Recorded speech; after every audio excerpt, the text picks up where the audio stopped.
سكون الليل أدعو في سجودي والدجى حولي. السلام علیکم ورحمۃ اللہ وبرکاتہ۔ ریڈیو HRDF میں آپ کا استقبال ہے۔ اگر کوئی ڈاکٹر غلطی کرتا ہے تو مریض دم توڑ سکتا ہے۔ اگر کوئی انجینئر غلطی کرتا ہے تو ایک پل یا ایک عمارت گر کر اس میں کچھ افراد ہلاک ہو سکتے ہیں، لیکن جب کوئی استاد غلطی کرتا ہے تو پوری نسل ختم ہو جاتی ہے۔ آکسفورڈ یونیورسٹی کی گیٹ پر لکھی ہوئی یہ عبارت ہے: پیارے دوستوں، کیا ایسا کوئی ہوگا جو اپنے کھیل اور تعلیم حاصل کیے ہوئے اسکول کو دوبارہ پلٹ کے دیکھنا نہیں چاہتا ہے؟ چاہے ہماری عمر کتنی بھی ہو، کیا ایسے لوگ ہوں گے جو اساتذہ کے پاس جانا نہیں چاہتے ہیں جنہوں نے انہیں تعلیم دی؟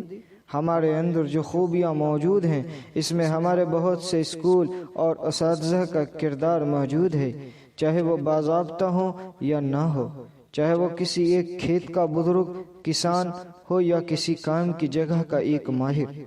آج کی یوم اساتذہ، ٹیچرز ڈے، ان سب کو یاد کرنے اور ان کا شکریہ ادا کرنے کی ایک وجہ بن جائے۔ شہنشاہ سکندر نے کہا تھا کہ میں اپنے والد کا مقروض ہوں کیونکہ انہوں نے مجھے زندگی بخشی، لیکن میں اپنے اساتذہ کا بھی مقروض ہوں کیونکہ انہوں نے مجھے اچھی طرح زندگی گزارنا سکھایا۔ ایک اندازے کے مطابق آج کے دور میں ایک طالب علم 25,000 گھنٹے تعلیمی اداروں میں صرف کرتا ہے۔ اس طالب علم کے لیے یہ کتنا تکلیف دہ ہوگا کہ وہ اپنی زندگی کے ہزاروں قیمتی گھنٹے کسی برے آدمی کے سامنے گزارے گا۔ لہذا ہمارے بچوں کو اخلاقی اساتذہ کے ذریعے تعلیم دینے کی ضرورت ہے جو پڑھانے کے اہل ہیں، جو تدریسی پیشے سے محبت اور اس کے پابند ہیں۔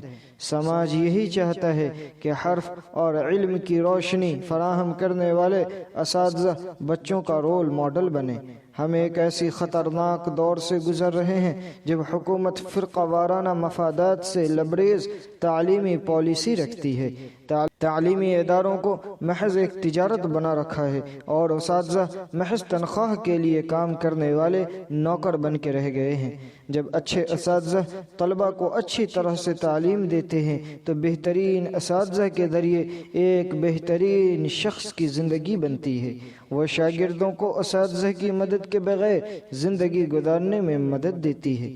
تعلیم صرف ایک ملازمت نہیں ہے، اساتذہ ہی حقیقی انجینئر ہے جو ملک کی تعمیر نو کر رہے ہیں۔ سكون الليل أدعو في سجودي والدجى حولي.